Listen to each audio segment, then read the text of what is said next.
Hey folks, it's that time. It's our oil and gas predictions for 2018. We've done this since 2014, and we went back and looked, and we're about a 75% success ratio, which is actually pretty good, considering we aren't professional analysts. But we do get this information from our clients and the research we do all year long. So ready? Number one, online searches. Up until recently, it didn't matter if your company made 1-inch ball valves if you showed up on Google if somebody typed in 1-inch ball valves. Surprisingly, we've done the research, and from 2014 to the end of 2016, online supply chain searches in oil and gas globally have grown 1,700%. That's right, 1,700%. Why? The old guy in the warehouse that knew where the 1-inch ball valves were, he didn't go online to look for that, right? If his boss told him to get some, he had vendor A, B, and C, because he's played golf with them for 20 years, went out drinking, dinner, hunting, fishing, and so he knew where to get the ball valves. And if for some reason his vendors couldn't supply him, he had a stack of paper catalogs he would look through. He's gone, right? He's taken a package, he's retired. The new young person around at school that took his job, when his boss says, get me 1-inch ball valves, first thing he does is Google it, right? If your company doesn't have a strategy to show up in organic searches for whatever your company does, whether it's a process, it's a service, it's parts, whatever, if you don't show up for that, it's going to start hurting your business now, and you're going to lose your business moving in the future. I know several large, and I mean really large, oil and gas service companies that are aware of this, and they're working on it right now. Now the cool thing is, if you're a small company, you can pull ahead of these larger companies. If you go online right now and search for oil and gas sales experts, you'll see me, Modelpoint, dominate these huge multi-billion-dollar companies because we understand the importance of this. If you want to see something really cool, go search for oil and gas speaker and see who comes up number one. All right, so that's the first one. Online searches are huge. Number two, this new younger workforce. They act and think differently. We talked about number one. This new younger workforce is coming in, and they're going to expect consumer grade technology.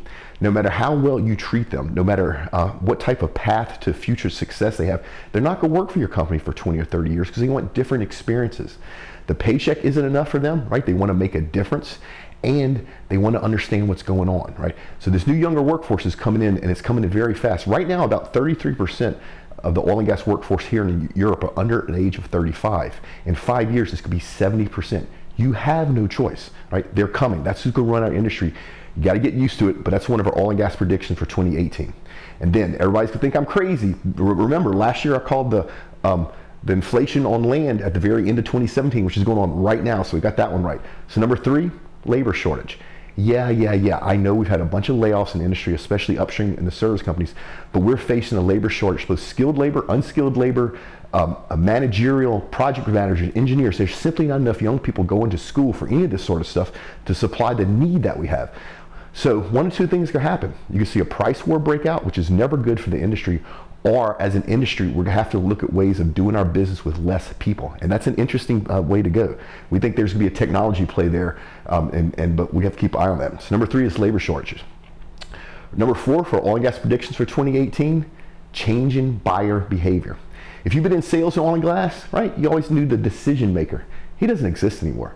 This is now a decision-making team. And what used to be a linear track from discovery to close is now all convoluted because of all the different decisions that have to be made by different groups, different people. If you're a sales and marketing organization and you don't understand how that's changing, you're gonna get left behind. So changing buyer behavior is number four. Then, number five, we've hit the valley of negative public perception. We think 2018, the public perception of oil and gas, which is not good right now. It's interesting. So of the millennials, about 13% have a positive, think about the oil and gas in a positive way. The Generation Z, the one right behind them, it's a negative 3.5%. Come on, people, as an industry, we have to change that. You know, we have several oil and gas podcasts, and that's our mission on the podcast, is helping change the young people in the world's opinion of this great industry, right? So, but we think in 2018, we're gonna hit the bottom of that negative public perception, so we will start coming up. We're starting to finally understand how to use social media. The world at large understands the prosperity that we bring when we bring cheap, abundant, reliable energy. So we think that's the oil and gas prediction for 2018. Then, new business models. Come on, Schlumberger is now an operator. You have pipeline companies that are actually stand-up ethylene crackers. the world of oil and gas is changing, and there's this new business model that companies are trying.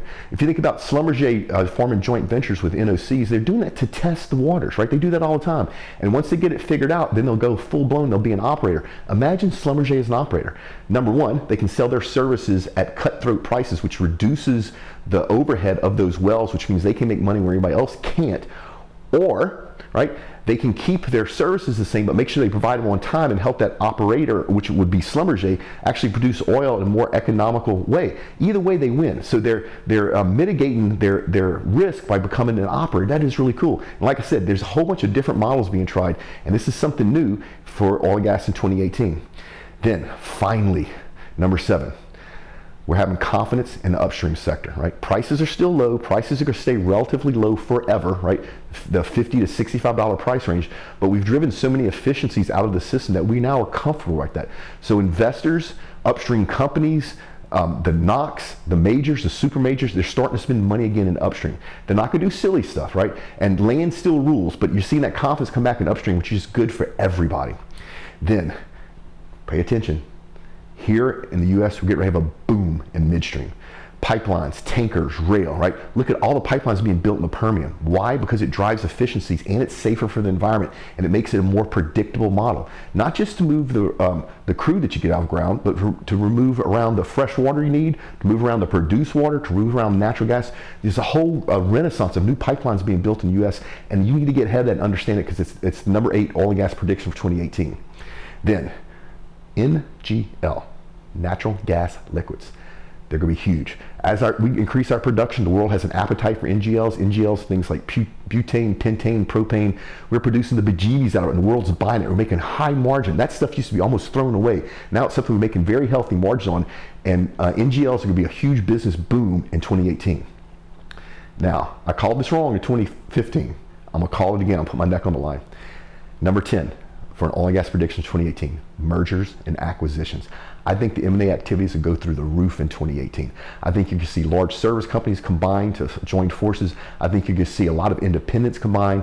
I think you can see companies that used to be thought of a technology company buying bits of oil and gas because they know they can make money on it. But I think the M&A activity for 2018 is going to be crazy, and that's just good for everybody. All right, so we just rattled off our 10 predictions for 2018. Can you do me a favor? If you found this valuable, if you found it useful, can you share this? Forward it to a friend, do the all company email, post it on Twitter or whatever. But this is our predictions for 2018. I hope you found it valuable. And like I said, we have the podcast. I'll put the links in the show notes so you can go check those out. We have a bunch more in the works. We're literally building this oil and gas global network media superpower in oil and gas, and it's fun, and we're making a difference. So go check that out as well. So folks, I hope this helped. We will see you next time.